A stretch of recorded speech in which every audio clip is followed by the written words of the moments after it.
Bienvenue à La santé au-delà des mots, un rendez-vous avec des gens passionnés du réseau de la santé. Votre hôte, Jean-Pierre Gagné, lui-même médecin, vous fera partager sa passion pour le domaine et vous fera découvrir une foule d'invités et d'acteurs clés du réseau. Voici votre hôte, le Dr Jean-Pierre Gagné. Bonne écoute!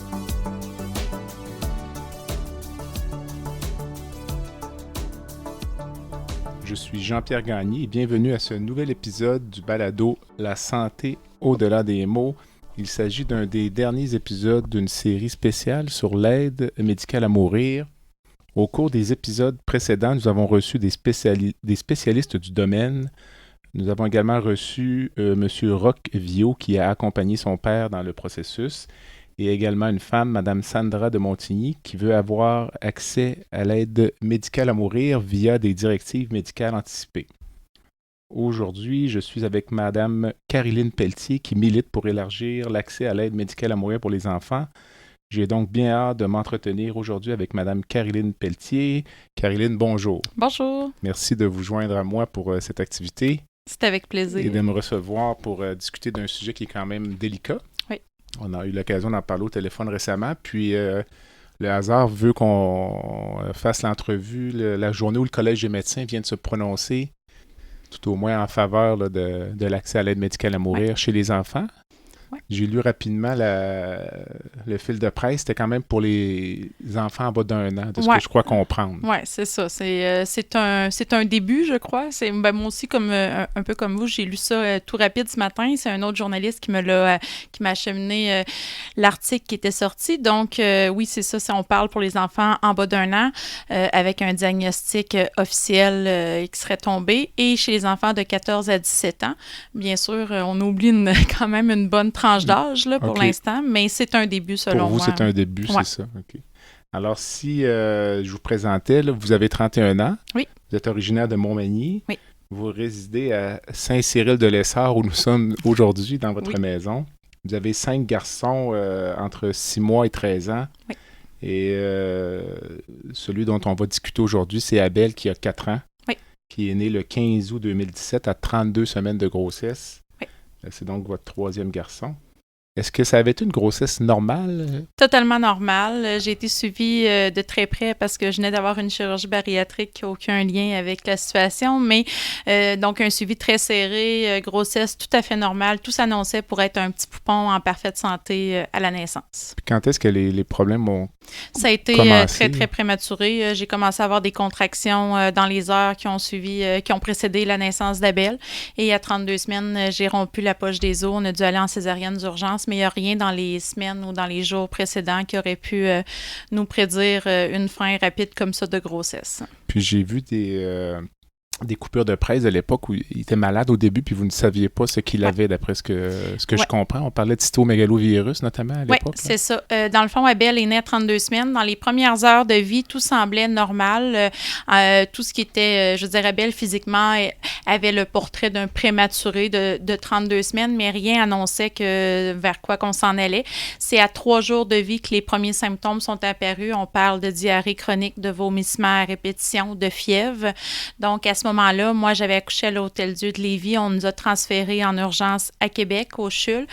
Abel a été accueilli à l'unité où est-ce que dans les premiers jours, tout ce qu'on a eu comme diagnostic, c'est un CMV qui est le cytomégalovirus positif. Okay. Donc, les symptômes étaient très semblables au syndrome génétique qui viendra beaucoup plus tard dans l'histoire, mais à ce moment-là, c'est ce qu'on apprend. On s'attend à être hospitalisé quelques semaines. Par contre, le seul symptôme qui faisait vraiment une grosse différence, c'est au niveau des selles qui s'approprient moins un petit peu au CMV. Donc, c'est de là que les investigations ont dû se prononcer. Puis ça a été à 5 mois de vie qu'on a eu un diagnostic officiel en lien avec le MEDNIC, qui est un syndrome génétique.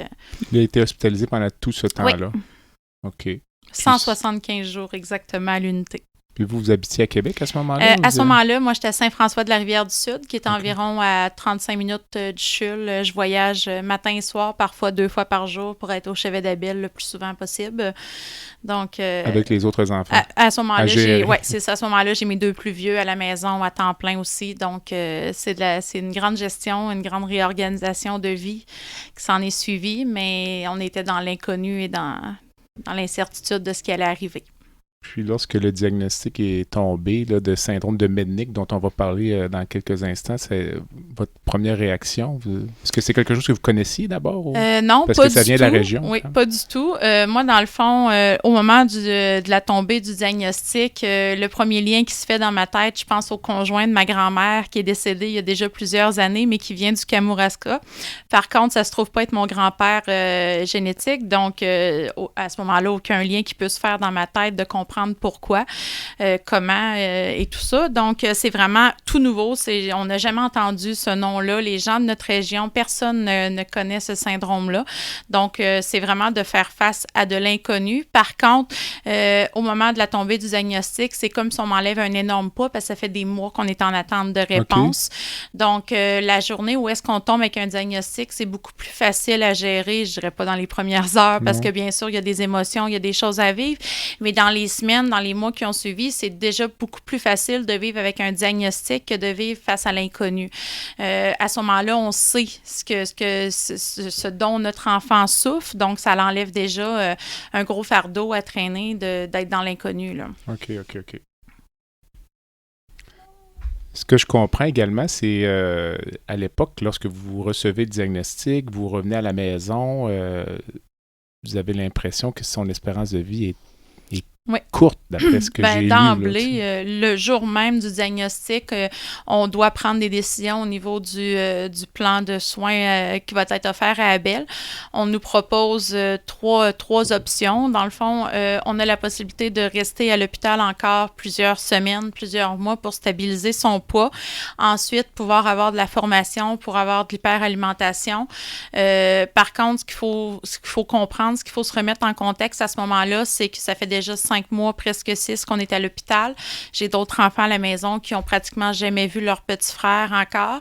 Donc, c'est une option qui, à ce moment-là, nous semble déraisonnable. C'est beaucoup nous demander de prolonger encore de plusieurs mois son hospitalisation. Il y a l'option où est-ce qu'on débranche tous les fils d'Abel, qu'on retourne à la maison. À ce moment-là, on nous donne quelques semaines de vie possibles avec Abel. Et il y a l'option d'aller entre les deux, si on veut, avec une ligne d'hydratation pour hydrater Abel. Ça le nourrit pas. Par contre, ça l'hydrate. On peut étirer un petit peu le temps. On parle plus de peut-être quelques mois si on est chanceux à la maison. Donc, on choisit cette option-là. On décide de revenir à la maison avec une ligne d'hydratation. À ce moment-là, on a en tête qu'Abel va décéder dans les mois à venir. Par contre, les mois se sont étirés en mois. Fait que après 3-4 mois, on a eu à prendre d'autres décisions parce qu'Abel nous démontrait clairement qu'il voulait continuer son petit bout de chemin avec nous à ce moment-là. C'est là qu'en est venu des décisions un peu différentes. À l'époque, là, il ne mange presque pas. Il mange, oui, okay. À ce moment-là, il mange. Beaucoup de diarrhée. Oui, c'est ça. Il mange, il veut absolument manger. C'est ce qui vient faire un peu, c'est ce qui nous ramène à se repositionner face aux décisions de soins qu'on a prises parce que nous, on s'attend à un décès et on s'attend à une dégénération qu'on voit sur notre fils physiquement parce que ce qu'il faut comprendre, c'est que son syndrome fait en sorte qu'il n'est pas capable de s'alimenter et d'être nourri par la bouche directement. Donc, à ce moment-là, il mange, il veut manger, mais son intestin assimile pas les calories, donc il peut pas prendre de poids, il peut pas se maintenir en vie avec la nourriture comme vous et moi. Donc, Abel est là, veut manger par contre. Il veut manger, il mange 3 repas par jour, des purées de bébé, mais son corps assimile pas les calories. Donc, on le voit dépérir à petit feu. Et tout bonnement, un matin, c'est mon garçon de 12 ans qui fera en sorte qu'on aura à se re-questionner en tant que parent, en tant que décision qu'on a prise pour les soins de notre fils parce que mon garçon se lève tout bonnement pour partir à l'école. Il me dit, tu sais, maman, même si Abel est différent, j'aimerais qu'il fasse un bout de chemin avec nous, qu'il soit avec nous longtemps. Ce matin-là, quand mon plus vieux est parti pour l'école, j'avais Abel dans les bras et j'ai fait, je pense qu'on fait peut-être, je pense que tu nous démontres que tu veux faire encore un bout de chemin avec avec nous. Il a quel âge à ce moment-là? 8 ans, aux alentours de 8 ans. Non, mais Abel? Abel a à ce moment-là, non, même pas 8 mois de vie à peu près. Oui, c'est ça, 8-9 mois là, de mémoire, vite comme ça. OK.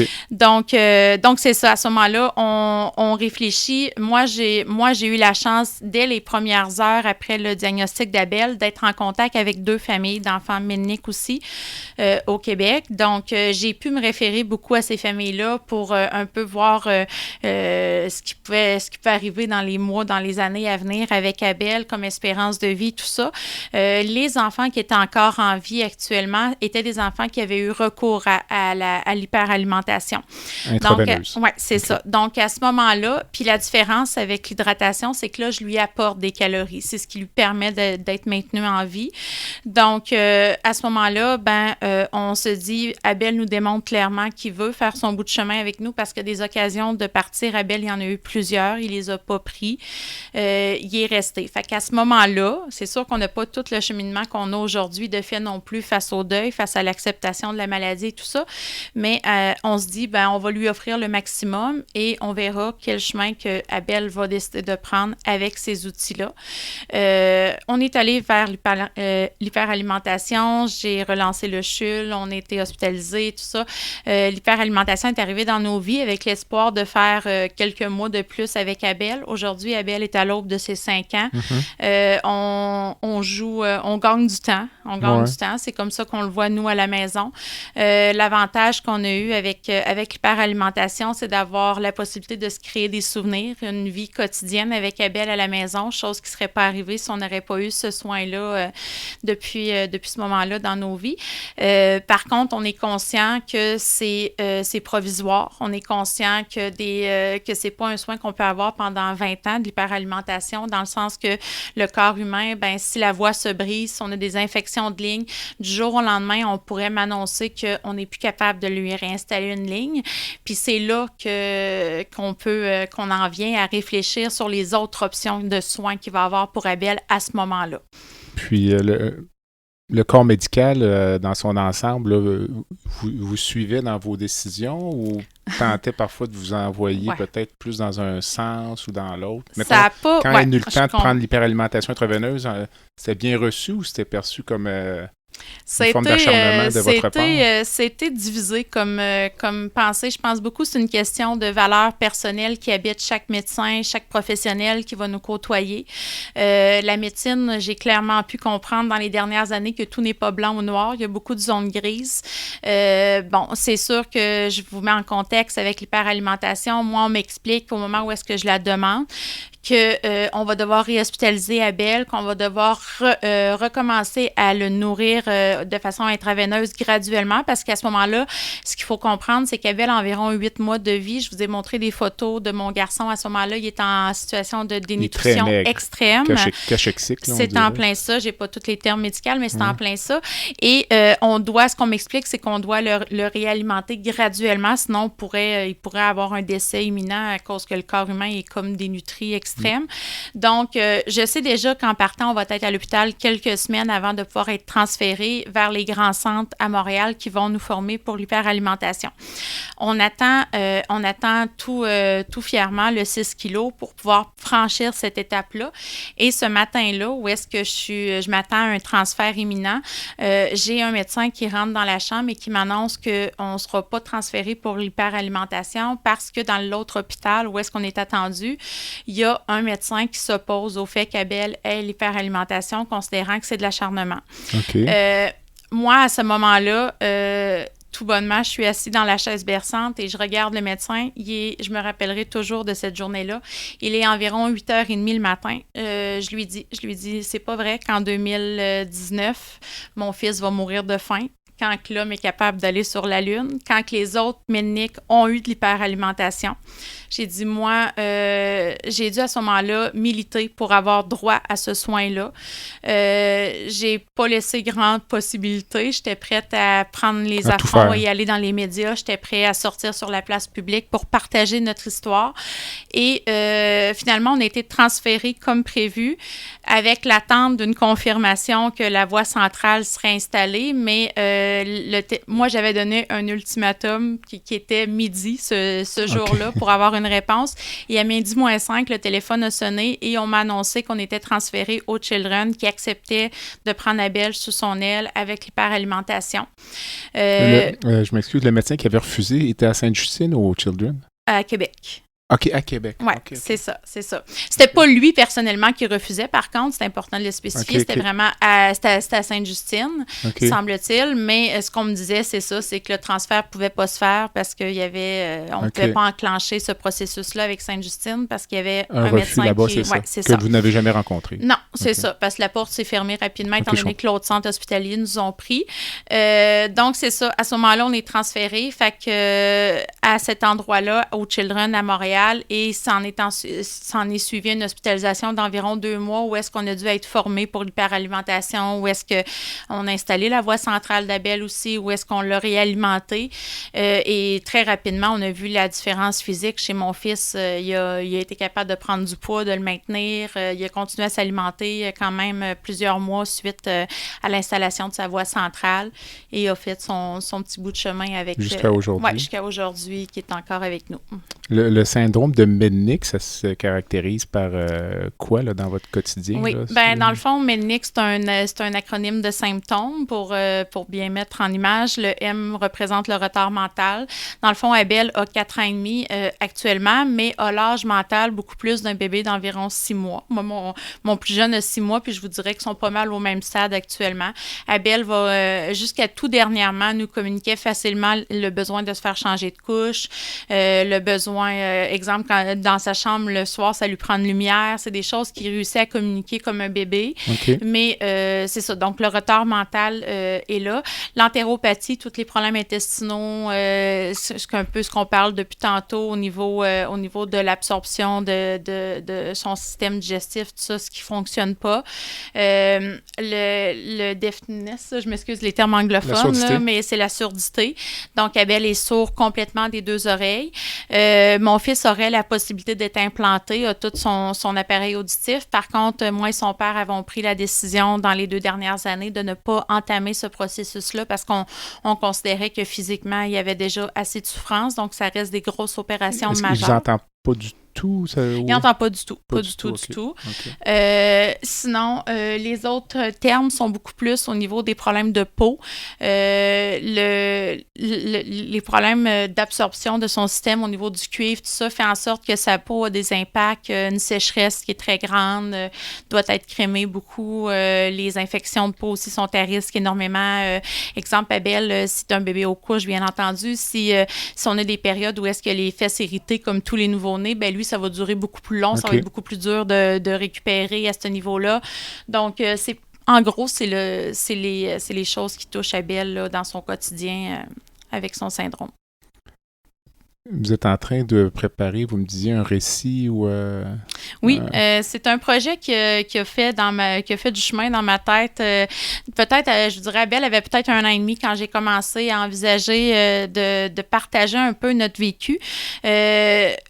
Mon livre avance, je veux dire, le premier écrit est fait, il me reste la correction. J'ai fait faire dernièrement par la graphiste la page couverture.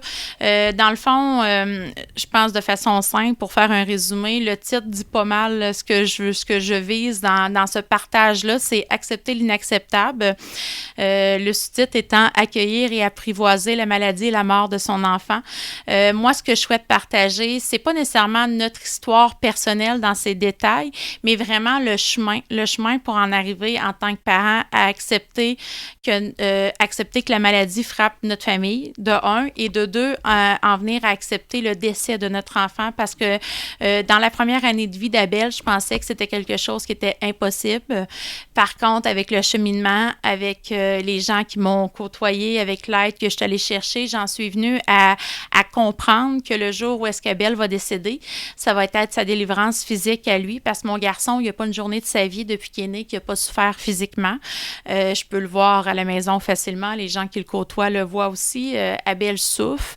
Donc, c'est sûr que d'accepter son décès éventuel, c'est d'accepter que ce moment-là, Abel va retrouver une sérénité et une vie sans douleur qu'il n'aura pas eu sur Terre.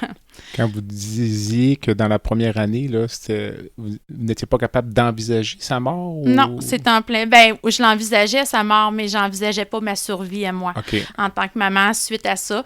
J'ai aucune honte à en parler parce que je me dis c'est important de le faire pour avoir discuté avec d'autres parents qui ont des enfants malades ou d'autres parents qui ont perdu des enfants de d'autres situations aussi. C'est souvent un sujet qui va nous effleurer à un moment ou à un autre dans notre parcours face au deuil. Moi, dans la première année de vie d'Abel, j'envisageais son décès et j'envisageais de le suivre par suicide dans les jours, les semaines à venir. Beaucoup me diront, oui, mais tu avais d'autres enfants. Oui, mais à ce moment-là, je suis dans le gros du deuil, dans le gros du cheminement et je vois pas la capacité de survivre à cette épreuve-là.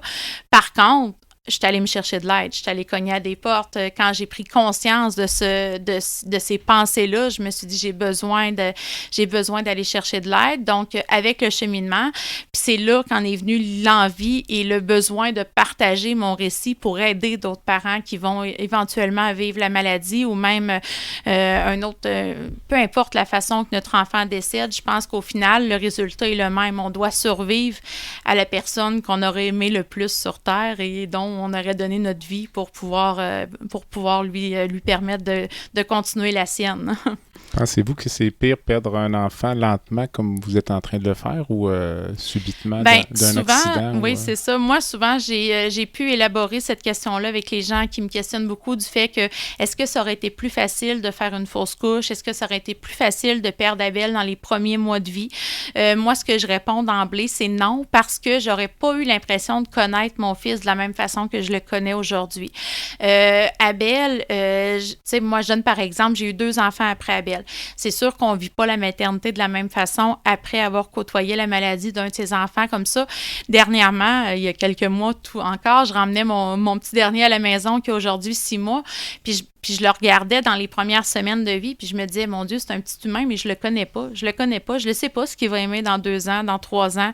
Je sais pas ça va être quoi sa sorte de jus préféré. Bon, aujourd'hui, avec Abel, je suis capable de mettre des mots sur ce qu'il aime, des images sur ce qu'il aime pas, puis je suis capable de connaître mon garçon. Donc, la journée qui va partir, je pense pas qu'il y a un moment parfait. Je pense que chaque situation emmène des choses à vivre différentes, mais par contre, aujourd'hui, je sais que si Abel aurait à décéder dans les prochains mois, prochaines années, ben on a la chance d'avoir créé des moments en famille avec ses frères. Ça, c'était très important pour moi, pour son père aussi, de pouvoir avoir une vie en dehors du monde hospitalier aussi à la maison.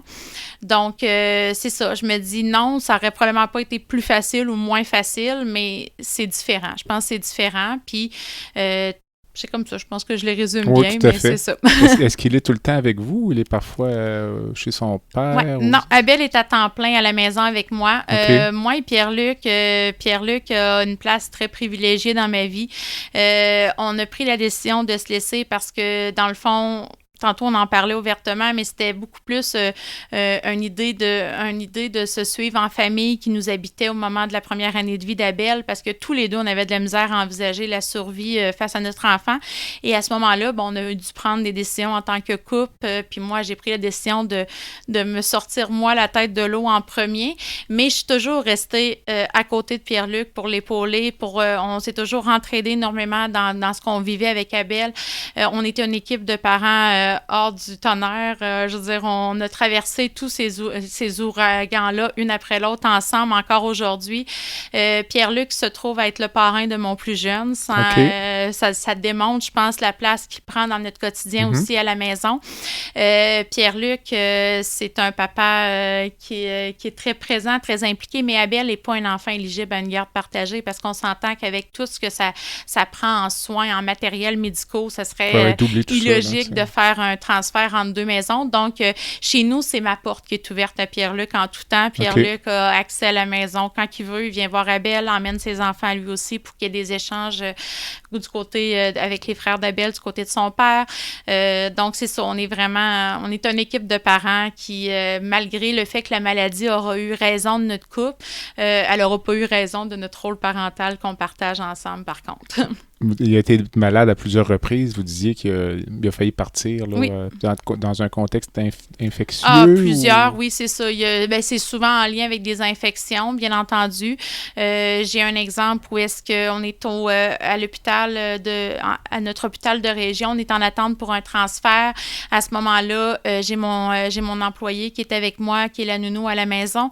On est en pleine nuit. Abel va vraiment pas bien, il fait plus de 40 de fièvre, il désature. On est sûr qu'il va nous quitter dans les minutes, dans les heures qui viennent. Donc, le médecin qui est là de garde me demande si on réanime. Bien entendu, je lui fais signe que non. Donc, il me démontre que c'est comme le bon moment. Je me couche à côté d'Abel, je commence à le flatter, je suis prête à accepter ce moment-là, à l'accueillir. Et bang, Abel se stabilise, revient. Abel nous a souvent fait des montagnes russes. Okay. Pour revenir à votre question un peu précédente, c'est un peu, je pense, qui est le plus difficile à vivre au quotidien avec Abel, c'est le fait que pour avoir côtoyé plein de parents d'enfants malades dans les dernières années, dans la plupart des cas, souvent, une maladie est dégénérative, puis il n'y aura pas de retour, il n'y aura pas de montagne russe, comme on peut dire. On va s'en aller vers la mort, mais on va la voir venir, puis on va l'accueillir, on va être prêt d'une certaine façon. Par contre, avec Abel, ce qui est extrêmement difficile dans les dernières années, c'est qu'il y a beaucoup de montagnes russes. Okay. Il y a des moments où est-ce qu'on est sûr, on est convaincu que ça va être à ce moment-là que ça va se produire. Et Abel se stabilise, Abel revient un petit peu plus stable, mais c'est ça, c'est de l'inconnu beaucoup parce qu'il n'y a tellement pas de cas de ménique connus énormément que c'est beaucoup de l'essai-erreur et des situations qui nous ramènent un peu face à l'inconnu, là. Avant d'aller à la courte pause, oui. Est-ce qu'avez-vous parfois l'impression d'en connaître plus sur la maladie parfois que les intervenants du domaine médical? Parce que c'est une maladie orpheline comme ça. Souvent, les médecins apprennent en même temps que vous, j'imagine, à certains égards. Oui, c'est sûr. C'est sûr que moi, c'est souvent ce que je répète aux gens que je côtoie. Je ne suis pas médecin, je ne suis pas infirmière, je n'ai pas tous les termes médicaux. Par contre, je suis la maman d'Abel, puis je crois beaucoup au feeling maternel.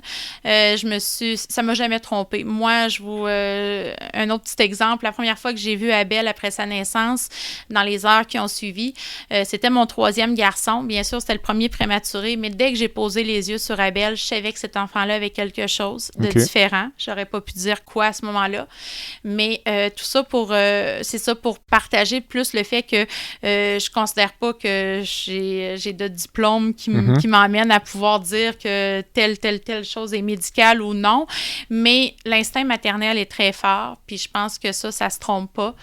Puis jusqu'à maintenant, je l'ai démontré, puis les médecins l'ont souvent vu que j'avais pas eu tort au final. Puis que c'est ça. Fait que tu sais, je travaille en collaboration avec les médecins, mais je pense que c'est important qu'eux se fient aussi également à moi, au ressenti que j'ai souvent avec Abel, parce qu'on s'est rarement trompé. On prend une courte pause et on revient avec Mme Caroline Pelletier. Le podcast La santé au-delà des mots est une présentation du groupe conseil Beauchamp, Beaulieu, Dessureau, Toupin de la financière Banque nationale Gestion de patrimoine. Comme nous croyons que la santé financière fait partie de la santé globale, nous sommes heureux de nous joindre au Dr Jean-Pierre Gagné pour vous souhaiter une bonne saison de La santé au-delà des mots. Tu veux lancer ton propre podcast mais tu ne sais pas comment t'y prendre? Pas de problème. Mouton Marketing peut t'accompagner de la conception au lancement. Envoie ton idée de podcast à bonjour@gomouton.com. bonjour@gomouton.com. L'univers du podcast t'attend. Caroline, les raisons qui vous ont poussé à militer pour l'accès à l'aide médicale à mourir, là, ça part d'où? Là? Vous avez parlé tout à l'heure, puis pour l'avoir déjà entendu là, en entrevue de votre part, c'est beaucoup, vous, la crainte de perdre l'accès veineux pour l'hyperalimentation. Bien, moi, je me souviens dans les premières rencontres qu'on a eues en équipe avec les médecins du CHUL, ça, c'est une question d'emblée que j'ai posée sans nécessairement connaître beaucoup le sujet. J'ai demandé qu'est-ce qu'il y en est de l'aide médicale à mourir. Puis, tu sais, clairement, on m'a expliqué que c'était pas accessible chez les mineurs. Là, on recule en 2018 à peu près. Oui. Donc, par contre, ce qu'on m'explique, c'est que indirectement, on peut jouer avec le niveau de soins, si on veut, qui va éventuellement amener un décès. Mais je peux pas avoir recours à l'aide médicale à mourir. Donc, à ce moment-là, déjà là, ça fait un déclic dans ma tête. Je me dis, mais c'est de jouer avec des mots, c'est de jouer avec, tu sais. Fait que bon, ça a commencé à ce moment-là à militer dans ma tête. Ensuite, moi, j'avais pas été exposée à l'aide médicale à mourir dans ma vie avec des gens de mon entourage, tout ça, jusqu'au jour où est-ce que c'est arrivé avec l'arrière-grand-père de mon 4e garçon. OK. Un monsieur âgé de près de 90 ans, diagnostic de cancer du poumon, si je me souviens bien. Mais bon, c'est le grand-père de mon ex-conjoint. On apprend qu'il fait la demande pour l'aide médicale à mourir. On a la chance de le rencontrer, nous, le soir avant. On a une super belle discussion avec le monsieur qui a toute sa tête, bien entendu, qui est serein, qui est prêt à tout ça. Donc, on quitte. Et je me souviens qu'à ce moment-là, c'est un peu là que le déclic s'est fait, puis que je me suis dit, c'est tellement une belle fin, si on veut, dans le sens qu'il va pouvoir partir sans étirer ses souffrances physiques parce que déjà, il avait perdu énormément de capacité au niveau physique. Donc, bon, on est advenu le décès. Par contre, à ce moment-là, face à Abel, je suis pas encore au même point qu'aujourd'hui face au deuil. Fait que ça commence à militer. On est en quelle année à ce moment-là? On est en 2020. Ça OK. commence à militer dans ma tête, à m'emmener à réfléchir, si on veut.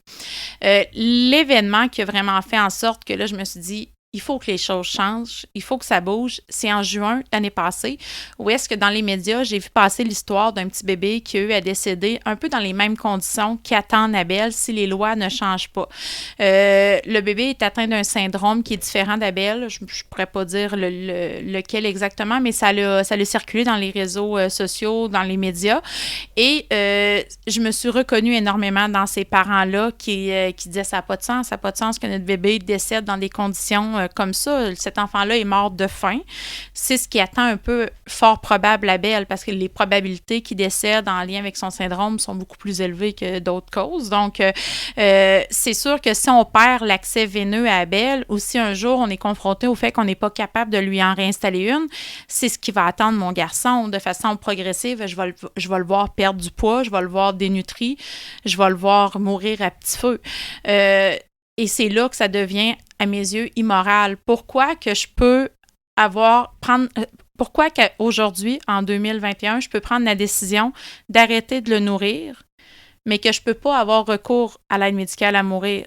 C'est là que je pense qu'on doit commencer à se poser des questions puis à emmener le sujet sur la table pour en discuter.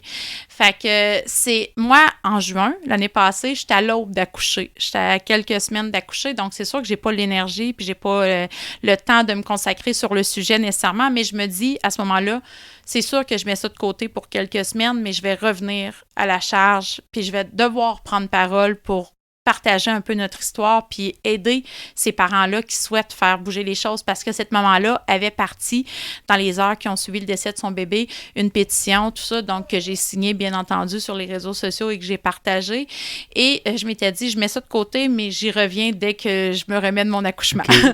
Fait que j'ai accouché en juin et c'est en août tout bonnement après avoir allaité mon bébé une journée que j'ai fait, hey, c'est vrai, je m'étais mis sur ce dossier-là. Donc, et en même temps, j'avais vu passer des articles en lien avec le sénateur Boisvenu qui s'impliquait beaucoup au niveau de l'aide médicale à mourir chez les adultes. Donc, tout bonnement, je me suis dit, je vais lui envoyer un courriel et s'il me répond, il pourra probablement me diriger vers les bonnes personnes pour du moins ouvrir cette discussion-là et emmener un peu mon vécu et pouvoir espérer qu'il y ait des changements au niveau de la loi. Le sénateur Boisvenu vous a écouté parce qu'il est venu vous rencontrer ici, avec également le député Bernard Généreux. Oui. Donc, parlez-nous de cette rencontre-là. Oui, j'ai été très surprise parce que c'est ça, j'ai écrit au sénateur Boisvenu, puis dans les heures qui ont suivi, j'avais déjà une réponse dans ma boîte courriel. Je devais rentrer en communication avec le député fédéral. Les deux se connaissaient, bien entendu. Donc, on a rapidement, à 3, cédulé une rencontre à la maison qui s'est fait quelques jours plus tard, finalement. Donc, les deux sont venus à la maison. Une super belle rencontre, très émotive, où est-ce que j'ai pu discuter avec eux de ce sujet-là ouvertement. J'ai cru voir sur les photos qu'il y avait une dame qui était avec vous, là. Oui, c'est ma mère. OK, ma c'est mère, ça. oui, ma OK. mère était présente. OK. Donc, c'est ça. Ma mère qui m'épaule aussi dans tout ce processus-là, qui travaille aussi en santé. Ma mère a travaillé avec les gens en fin de vie aussi, donc a eu à assister assez régulièrement aussi à ce soin-là. Donc, c'est ça. Quelles sont vos attentes par rapport, mettons, à M. Généreux, là? Est-ce qu'il vous a fait des promesses ou... C'est sûr que M. Généreux était beaucoup là, tu sais, pour écouter, je crois, un peu ce qu'en était de mes demandes à moi à ce moment-là. Ça a été beaucoup plus avec le sénateur au niveau de comment qu'on voyait les prochains mois, puis l'impact que je pourrais prendre éventuellement dans tout ce processus-là aussi qui a été mis sur la table, si on veut. Mais je veux dire, M. Généreux était très attentif et très émotif à la rencontre, aussi très impliqué, mais je veux dire, c'est sûr qu'à son niveau, il y avait moins de choses à mettre, si on veut, directement sur la table. C'était beaucoup plus avec le sénateur que les deux pieds dans le sujet vif, si on veut, là, au Sénat. Mm-hmm. Donc, ce qu'on a espoir, c'est ce qu'on voudrait éventuellement, c'est que je puisse témoigner directement au Sénat pour partager l'histoire et le parcours d'Abel aussi pour pouvoir faire militer la cause. Ça, ce serait comme peut-être la prochaine étape? Oui, c'est ça. Ouais, je crois que c'est les dates, semble-t-il, seront en 2022 là, au Sénat. Donc, c'est quand même long, hein, quand on est... Oui, c'est ça. Ouais. Quand vous disiez qu'Abel est souffrant au quotidien, c'est quoi ces souffrances? Oui, bien Abel, c'est sûr qu'au niveau des invaginations, au niveau de son système digestif, c'est souvent là le problème. Je vous donne des exemples. Si Abel a un rhume, bien, ça s'en va souvent au niveau des intestins. Les intestins vont se mettre en lacune. Si on veut, il va y avoir des invaginations. Des invaginations, c'est lorsque les deux intestins s'entremêlent. Comme un doigt de gain. Oui, c'est ça. Donc, Abel, c'est des choses qui se produisent Des régulièrement. crampes, c'est ça, des grosses crampes. Des gros maux de ventre qu'on va réussir du moins à contrôler, si on veut, avec la médication forte, mais c'est sûr que c'est des inconforts majeurs. Ça pourrait occasionner un décès pour Abel aussi, là, ces situations-là. Fait que à chaque fois, on espère, quand ça se produit, que ça se démêle, que les intestins reprennent leur place d'eux-mêmes, mais on est conscient qu'à un moment donné, il pourrait avoir un blocage complet qui pourrait emmener un décès aussi dans un contexte très douloureux pour Abel. Le cathéter qui sert à le nourrir depuis... l'âge d'1 an environ a été changé combien de fois à date? Il y a eu, je vous dirais, environ 2 bris mécaniques où est-ce qu'on a dû à le changer. Une fois, je me rappelle, c'était une fuite. Là, il y avait une petite fuite d'eau.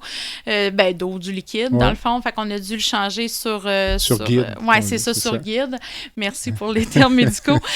Sinon, il y a une fois où il a été arraché par accident, j'ai entendu ça aussi. Ça a été toute qu'une péripétie. Je pense que c'était la seule fois en 4 ans où est-ce que, tu sais, souvent les gens me félicitent pour d'être capable de parler de la situation, de garder mon sang-froid, mais cette fois-là, mon pauvre conjoint qui venait de rentrer dans ma vie actuelle, là, mais ça faisait quelques semaines à l'époque, m'a vu complètement hystérique parce que c'est moi, en débarquant à Abel du véhicule, qui a accroché le fil dans le porte-gobelet et le broviac a cassé sous mes yeux.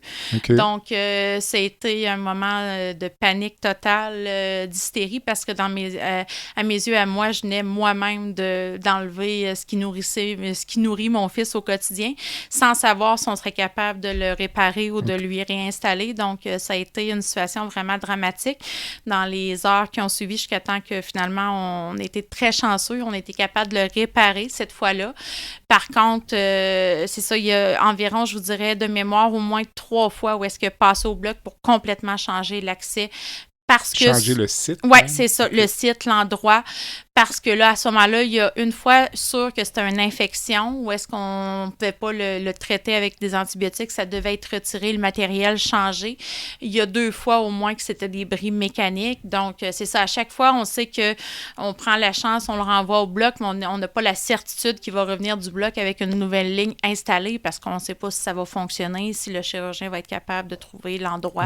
C'est ça. Et si Abel va avoir la capacité d'être réinstallé aussi, là. Fait que Et au quotidien, disons, parce que pour ce qui est, mettons, juste sa toilette personnelle, le laver, tout ça, il y a des précautions aussi pour l'infection? Oui, c'est ça. Abel n'est pas éligible à prendre de bain, bien entendu. Donc, c'est un lavage à la serviette depuis 4 ans. Il a pris environ 3 bains dans toute sa vie, dans des moments où est-ce qu'on perdait justement sa ligne centrale et que là, entre 2 blocs opératoires, j'avais la chance de vite, on le met dans le bain, puis c'est des beaux moments, des moments de souvenirs qui sont gravés dans ma tête. Il y a même un épisode où est-ce que j'ai pu prendre un bain avec Abel. Moi, je l'ai fait avec tous mes enfants, tous mes nouveau-nés, du moins. Là. Ouais. Mais ce moment-là avec Abel est arrivé il y a environ 2 ans où est-ce que j'ai dit hey, on n'a pas de voie centrale. J'ai dit on en profite, on va avoir un bain ensemble comme j'ai fait avec mes autres bébés. Mais tout ça pour dire que c'est ça, Abel. Sinon, c'est une toilette partielle à la mitaine à tous les jours, pratiquement à la maison. Mon conjoint m'aide.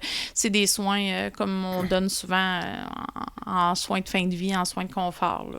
Si l'aide médicale à mourir pour Abel était disponible aujourd'hui, vous feriez quoi? Vous, ce serait une police d'assurance pour une éventualité là, future?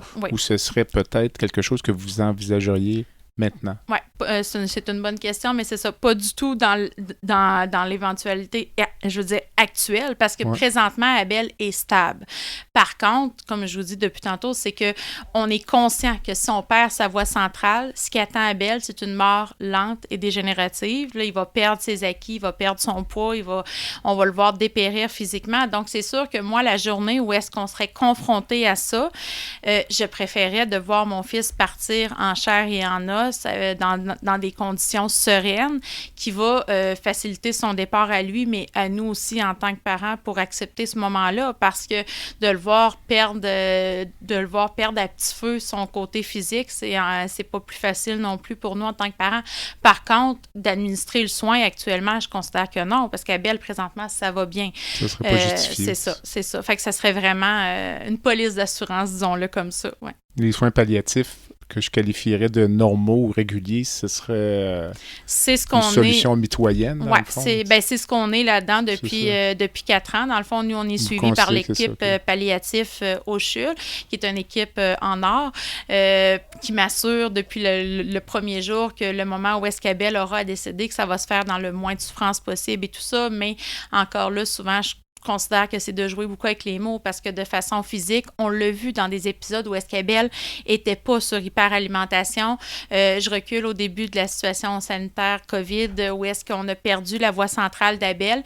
À ce moment-là, Abel avait 3 ans, puis on s'est dit on va prendre un Getz, on va essayer pendant un certain temps de l'alimenter par gavage.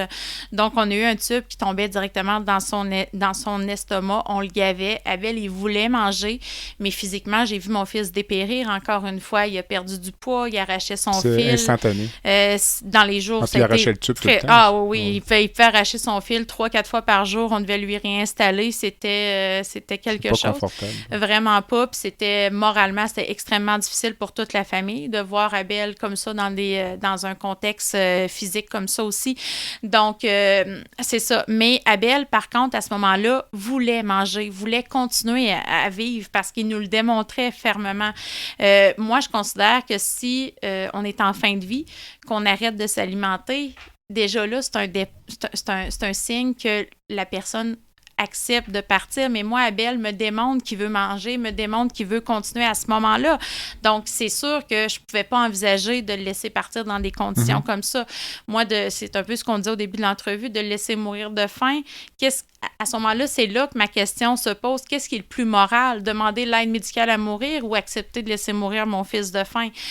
Pour moi, puis pour son père, ça a toujours été hors de question qu'on le laisse mourir de faim. Tant qu'il nous démontre qu'il veut manger, on va tout faire pour qu'il ait recours au moins à de l'hyperalimentation pour couvrir ce besoin-là physique. Là. J'imagine que vous trouvez qu'au point de vue politique ou législatif, ça avance trop lentement? Ou... Bien sûr, parce que là, même vous dites devant le Sénat en 2022, vous auriez peut-être aimé que ce soit c'est déjà sûr fait, que si je me dis oui, ça serait logique de dire non, que je voudrais pas que ça aille plus vite. C'est sûr que je voudrais que ça aille plus vite. Je voudrais qu'Abel soit éligible à parce que je considère que l'aide médicale à mourir est un soin. Je voudrais qu'il soit éligible à ce soin-là le moment venu. Par contre, je suis consciente que ça prend des discussions, que c'est un sujet qui est sensible, que ça prend un encadrement parfait autour de cette loi-là. Ça, je suis consciente de ça. Puis je suis consciente qu'Abel sera probablement pas le premier enfant à pouvoir avoir accès à l'aide médicale à mourir. Mais si notre histoire, si notre vécu peut aider à ouvrir des portes, ouvrir une école de pensée, si on veut, ben ça sera ça. Ça sera ça. C'est pour ça que je le fais. Je le fais pas avec une attente illusoire, qu'on peut dire, de pouvoir avoir espoir que ce soit Abel qui en bénéficie, mais si je peux aider à éviter ça... Vous pensez que ça ne sera pas débloqué avant assez rapidement? Je suis raisonnable, là, j'essaie de rester quand même consciente que c'est peu probable, mais tant mieux si on peut se rendre là, puis il n'y a rien d'impossible, puis ça, Abel me le démontre bien encore aujourd'hui, en étant encore là avec nous, mais... un jour à la fois. Avez-vous envisagé de vous tourner vers certains pays européens qui offrent l'aide médicale à mourir chez les enfants, comme ça la pourrait, Belgique oui, ou les Pays-Bas? C'est sûr, mais je pense que ça, à la limite, ça peut plus peut-être aider à faire avancer la cause ici, le fait qu'il y ait d'autres pays qui l'offrent, parce que moi, ben, c'est sûr, comme je disais tantôt, il y a un contexte familial, j'ai plein d'autres enfants, c'est sûr qu'avoir juste Abel, les possibilités pourraient être différentes. Je pourrais dire à son père, on déménage, on va dans une place où est-ce que les lois sont différentes, tout ça, mais j'ai d'autres enfants, j'ai un autre contexte qui fait que ma réalité peut pas nécessairement s'appliquer à toutes ces possibilités-là. Avez-vous fait l'objet de commentaires négatifs ou de jugements ou de pression là, en raison de j'ai été votre très prise surprise. de position? Oui, c'est ça. J'ai été très surprise, je vous dirais. Peut-être dans mes dernières sorties publiques, là, suite à la rencontre avec le sénateur et mon député, j'ai pu voir facilement peut-être, 1000, 2000 commentaires sur les réseaux sociaux passer. Je les ai pas tous lus probablement, mais il y en a seulement un négatif. Un seul? Un seul. Puis j'ai été fière de pouvoir partager à mon conjoint, aux gens qui m'entourent, que ça ne m'affectait pas. Puis je suis vraiment sincère en le disant, parce que je me dis, ces gens-là, souvent, ou les gens qui étaient... Il y en a eu d'autres qui étaient moins fervents, qui comprenaient moins. Mais la méchanceté, je l'ai vécue juste une fois. Les autres qui comprennent moins, qui sont moins fervents, souvent avec une petite discussion avec moi, comprennent un petit peu plus ce que je vise comme situation avec Abel, comme fin de vie avec Abel.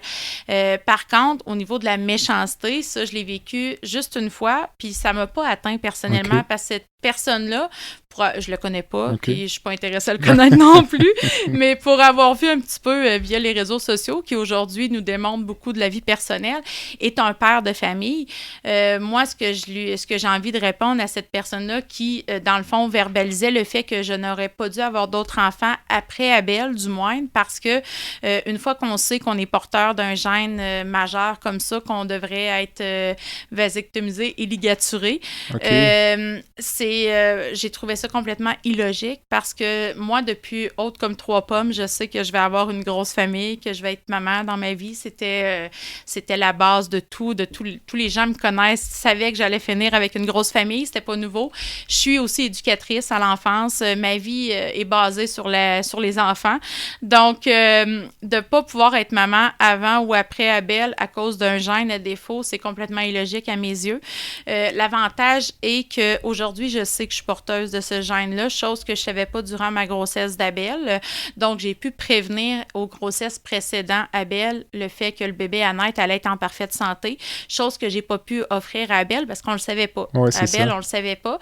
Donc, Abel est arrivé différent, est arrivé avec son bagage. À ce moment-là, on apprend qu'on est porteur de gène-là. Donc, les grossesses qui ont suivi, j'ai pu prendre les démarches pour m'assurer que le bébé allait être en parfaite santé. Puis, je considère que je suis une très bonne maman, même peut-être encore meilleure, parce que j'ai pu vivre des choses différentes avec Abel qui m'ont ramené à des valeurs différentes que je peux appliquer avec mes 2 plus jeunes maintenant. Mais tout ça pour dire que c'est ça, je pouvais pas considérer qu'on me dise quelque chose dans ce sens-là sans même connaître notre histoire, sans même connaître réellement c'est quoi un gène récessif, c'est quoi... Donc... cette personne-là m'a pas atteint personnellement. Je veux dire, j'ai très bien dormi pareil le soir, puis je sais que je mérite d'être maman de 5 beaux garçons, dont Abel. Mais ce que j'aurais envie de lui répondre, c'est que je lui souhaite que ses enfants aient une génétique parfaite, parce que ça pourrait être ses petits-enfants, ses arrière-petits-enfants dans 20, 40 ans qui ont un enfant malade. Puis cette journée-là, ben on comprend bien des choses qu'on ne comprend peut-être pas quand on ne côtoie pas la maladie. Moi, mes enfants... à chaque grossesse, j'ai une chance sur 2 de transmettre le gène de Menick. Je peux vous confirmer sur mes 4 enfants en parfaite santé qu'il y en a un que je sais qui est porteur du gène. C'est pas important de dire lequel, mais il y en a un sur les 4. Les autres, je ne le sais pas encore. On va le savoir quand ils auront 14 ans. Ils pourront faire le test sanguin. Par contre, cet enfant-là, qui est porteur du même gène que moi, mérite un jour, s'il le désire, d'être papa. Aura, par contre, l'avantage de savoir qu'il est porteur du gène. Fait qu'à ce moment-là, pourra prendre des processus puis des précautions pour s'assurer que le bébé à naître est en parfaite santé. À partir du moment où on le sait, c'est relativement simple à gérer. Ça. Puis moi, souvent, on me pose la question, si moi et Pierre-Luc, on aurait su tous les deux qu'on était porteurs du gène et les probabilités qu'on avait d'avoir un enfant malade, si on aurait pris la décision d'avoir un enfant quand même ensemble, je suis convaincue que oui, parce qu'on était un couple très amoureux, Abel était désiré, était voulu, et on avait 75% de chances d'avoir un enfant en parfaite santé en ayant un enfant ensemble. Malheureusement, on est tombé dans le 25%. Par contre, heureusement, ça nous a permis de le savoir, qu'on était porteur de gène-là, et ça va protéger nos autres enfants de ce risque-là aussi de le retransmettre. Et si jamais, par exemple, mon plus vieux n'est pas porteur de gène, bien, ça s'arrête là. Pour lui, il n'y en aura plus de problème pour ses descendants. Donc, c'est ça, tu sais, je me dis, c'est un avantage de le savoir. Est-ce que si je l'aurais su enceinte d'Abel, j'aurais fait une interruption de grossesse? À mes yeux, c'est pas un avortement, c'est vraiment que mon fils, je considère qu'il n'y a pas de qualité de vie. Donc, il n'y a pas un parent qui souhaite ça comme vie pour son enfant, qui soit branché sur soluté 20 heures sur 24 pour survivre. Mais c'est pas notre réalité. Abel est arrivé comme ça, donc les décisions ont dû se prendre après sa naissance. C'est ce qui vient faire aussi une grosse nuance sur toute l'histoire avec Abel. Juste pour préciser, pour que les gens comprennent bien, donc, compte tenu que c'est une maladie qu'on qualifie de récessive, il faut que le gène soit transmis à la fois par le père et par la mère. Oui, en même temps. C'est si ça. on transmet juste un des 2 gènes, la personne va être porteuse sans développer la maladie. C'est ça. Comme moi, comme le papa d'Abel. Dans le fond, on est porteur, mais on avait juste une copie du gène. Tandis que c'est ça. En ayant un enfant ensemble, ben, si les 2, on transmettait en même temps la copie du gène de Menick, ben, l'enfant à naître allait être Menick. Par contre, si on avait une chance sur 2 de ne pas le transmettre, de protéger le bébé, malheureusement, on est tombé. Oh, je m'excuse. C'est pas grave. On a un petit téléphone qui sonne. Oh,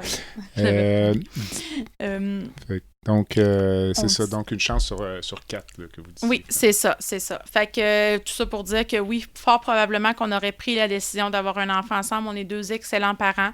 Je suis convaincue que si on aurait eu un enfant en parfaite santé, moi et Pierre-Luc, sans rien enlever à mon conjoint actuel, mais on serait probablement encore ensemble, puis on aurait fait...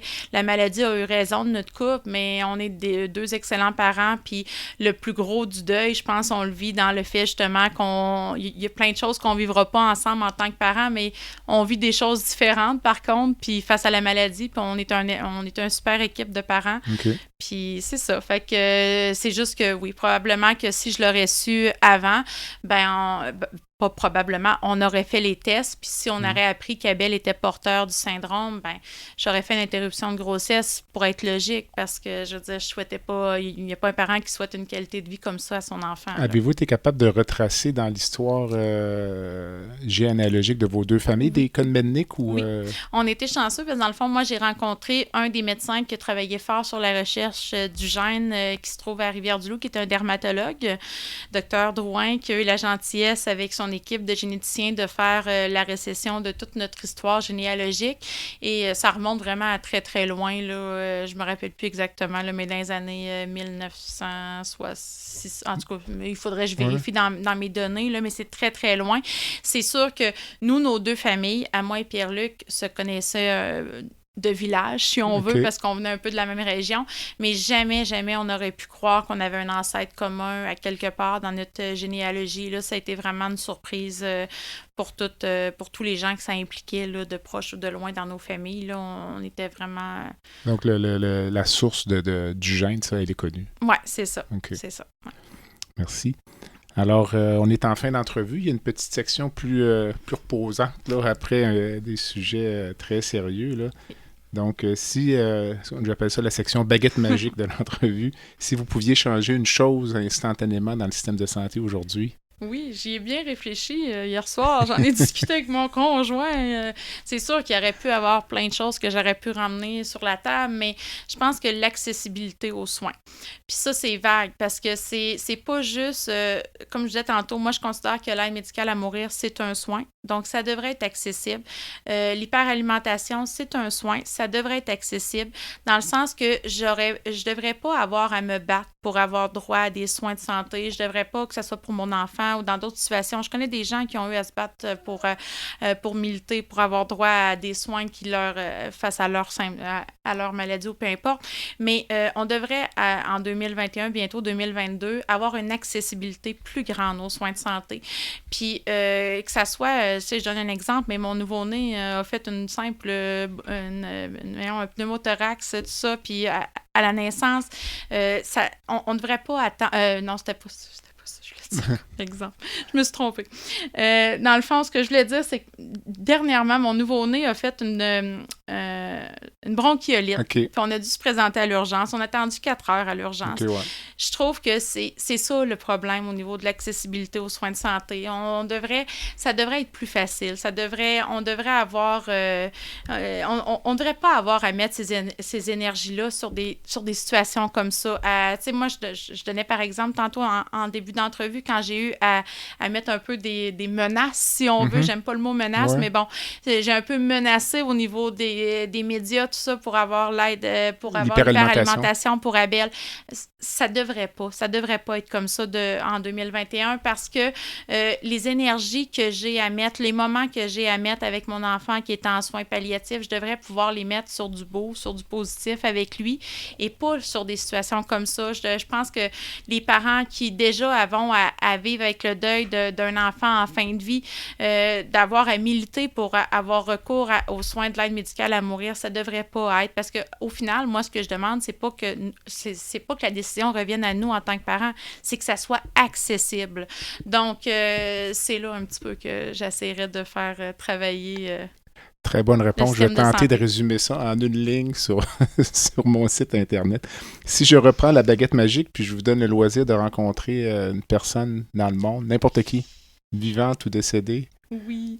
Il y a quelques mois, d'emblée, je vous aurais répondu mon papa, parce que j'ai perdu mon père d'un accident de la route, j'avais 8 ans. C'est sûr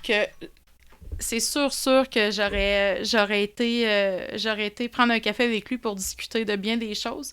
Par contre, je pense que de là-haut, il comprendra clairement que dans les dernières années, il y a une personne qui a croisé ma route puis qui m'a aidé énormément à cheminer face à Abel. Et c'est un ami, Caroline Auger, a passé dans les médias, je ne sais pas, peut-être que vous avez entendu parler de son histoire, une jeune maman de 27 ans qui est décédée du cancer de l'utérus qui lui a été diagnostiqué à 32 semaines de grossesse. Donc, Caroline a laissé un petit garçon derrière elle au moment de son départ qui avait à l'époque près de 2 ans. On a créé vraiment un beau lien d'amitié, elle et moi. On se parlait souvent, on parlait beaucoup de la vie après la mort, donner un sens à ce qu'on vivait en tant que famille. On avait chacun une histoire différente, mais au bout de la ligne qui était un peu semblable dans le sens que Caroline, elle, laissait son petit garçon derrière elle. Moi, c'est l'inverse, c'est mon petit garçon qui allait partir. Puis je me rappellerai toujours dans les mois qui ont précédé son décès, je lui avais dit, moi, Caroline, si je pouvais prendre ton cancer, j'aurais l'impression de sauver une famille au moins. Tu pourrais rester avec ton petit garçon, puis moi, je partirais avec Abel. Puis elle m'avait fait comme réponse, elle m'avait fait, tu donnes un sens à ma mort, parce que moi, ce que je voulais, c'est être maman. Puis elle m'avait dit, je vais attendre Abel. Puis depuis son départ, j'ai eu des beaux signes qu'elle est bien là, puis qu'elle n'est pas loin, du moins, je l'espère. Puis moi, j'avais fait la promesse de rester en contact avec ses parents, puis de prendre des nouvelles Noël de son petit garçon à l'occasion. Puis c'est ce que je fais beaucoup via son père, à Caroline, qui est restée impliquée. Quand j'ai fait aussi, dans mon chemin de deuil, j'ai toute une manche qui représente le parcours en tatouage, qui représente le parcours d'Abel. J'ai une petite étoile avec le prénom de Caroline qui est tatouée. J'ai demandé la permission à ses parents avant de le faire, bien entendu. Mais c'est ça, Caroline a vraiment eu un impact dans ma vie. Puis si j'aurais la chance de pouvoir prendre un café avec elle puis lui donner des nouvelles de son petit garçon Lucas, je le ferais avec honneur. Ouais. Avez-vous une cause qui vous tient à cœur ou... Oui, il y en a plusieurs. Puis ça a été dur. C'était vraiment difficile pour moi de m'arrêter puis d'en choisir une. Parce que j'aurais pu vous parler de... Je trouve ça important de les nommer. J'aurais pu parler de Préma Québec. J'aurais pu parler d'Opération Enfant Soleil, de Rêve d'enfant. Par contre, mon choix s'est arrêté sur une compagnie de construction qui est le groupe DBL de Québec, qui, en collaboration avec la Fondation Maurice Tanguay, qui est connue un petit peu plus, il y a 2 ans, sont venus à la maison. Puis, on réaménagé mon escalier principal parce que moi, j'ai acheté ma maison pour se mettre en contexte. J'ai acheté ma maison en étant monoparentale avec 4 enfants au moment de ma dernière séparation, toute seule. Donc, j'étais allée un peu avec les revenus que j'avais aussi. Et mon escalier principal était vraiment pas adapté. J'ai une maison qui est quand même, qui a une 60aine d'années. Mon escalier principal était vraiment dangereuse à utiliser avec Abel au quotidien. Pour comprendre, mes chambres principales sont à l'étage. J'ai aucune possibilité de faire de chambre sur l'étage principal. Donc, je dois quand même voyager à Abel dans mes bras et tout ça. Donc, cet été-là, je prends un contracteur qui, finalement, j'aurais été fraudée, malheureusement. C'est triste, j'ai perdu beaucoup, beaucoup de sous. J'ai été fraudée par un contracteur et par la suite, j'avais pas le choix, il fallait que je fasse les rénovations. J'ai contacté d'autres compagnies et j'ai eu une soumission par le groupe DBL qui sont venus à la maison, me fait une soumission pour mon escalier. Quelques jours plus tard, le téléphone sonne. C'est le sous-traitant qui est venu à la maison qui me dit « J'ai parlé avec mes supérieurs avec la Fondation Maurice Tanguay qui avait déjà accepté de couvrir une partie des frais de la rénovation. On va couvrir la balance, une partie de la balance. » Fait que je suis déjà très émue, très touchée. Super. On enclenche le processus pour que les travaux se fassent à la maison. Je raccroche le téléphone. 15 minutes plus tard, moi, j'ai encore de la misère à croire à ce qu'on vient de me dire, qu'on va couvrir une grosse partie de la facture. 15 minutes plus tard, le téléphone ressonne. C'est le même sous-traitant. Je me dis, bon, ils ont changé d'idée déjà. Mais là, je réponds, puis il me dit non, Madame Pelletier, il dit, je viens de reparler avec mes boss, puis on va couvrir la facture, on va vous faire vos travaux. Fait que je trouvais que c'était important aujourd'hui de le souligner parce que ça leur amené vraiment une facilité dans mon quotidien, dans mes déplacements avec Abel, qui est beaucoup plus sécuritaire. On refait mon escalier qui pouvait quand même représenter plusieurs milliers de dollars à la maison, puis c'est pas toutes les compagnies. J'avais des compagnies qui étaient venues de la région qui voulaient même pas toucher à ça, étant donné que c'est une vieille maison. Donc, c'était important pour moi, puis c'était aussi de ramener les gens au beau de la société. Puis ça, c'est ce que je retiens beaucoup du passage d'Abel dans ma vie. Abel m'a fait découvrir à quel point il y a des belles et bonnes personnes encore. Puis c'est souvent le négatif qui ressort dans les médias. C'est souvent les histoires moins drôles, moins belles, mais c'est important de ne pas oublier qu'il y a du beau puis qu'il y a du bon monde dans notre société. Puis... Donc, c'est ça, ils ont fait les rénovations à leurs frais. Et sinon, tout ça pour finir avec ce que je disais, avec les gens en société, je prends par exemple la compagnie d'Avité aussi. Moi, durant les 7 mois d'hospitalisation d'Abel, les 7 premiers mois de vie, j'avais une petite routine, c'était avant la situation du COVID, mais à chaque après-midi, je traversais à Place Laurier, qui se trouve à être en face du CHUL, pour aller me chercher un petit thé au d'Avité. Puis tout bonnement, une journée, j'ai un employé qui me demande si je travaille dans le mail, parce qu'elle me voit tous les jours. Donc, je lui dis non, j'ai un petit bébé qui est au CHUL. Et le lendemain, je suis revenue, puis j'avais un beau colis qui m'attendait, un cadeau de toute l'équipe du Davité. Et par la suite, dans les semaines, les mois qui ont suivi, ça arrivait à l'occasion que j'arrivais au Davité, puis que c'était une moins bonne journée, si on veut. Puis que l'équipe me disait, non, aujourd'hui, maman, on te donne le thé. Fait que je partais avec mon petit thé, mais ça peut paraître banal, mais ça a eu vraiment un impact majeur sur tout le processus de mon deuil, de mon cheminement aussi face à Abel. Dans la dernière année, à la maison, ça me prenait du matériel médical, une machine de succion qui représentait quand même près de 1 000 $. J'ai une madame qui s'est offert de me l'acheter. Donc, c'est vraiment, c'est de se ramener à ça, de se ramener. Puis je pense qu'il n'y a pas une fondation, il n'y a pas rien qui peut égaliser la bonté de... La bonté humaine. La bonté humaine, c'est en plein ça. C'est ça. C'est mon topo au niveau... J'aurais vous demandé une dernière pensée avant de nous laisser. Dans le fond, je vous dirais que je pense que tout le monde peut être empathique à la cause de la maladie chez les enfants.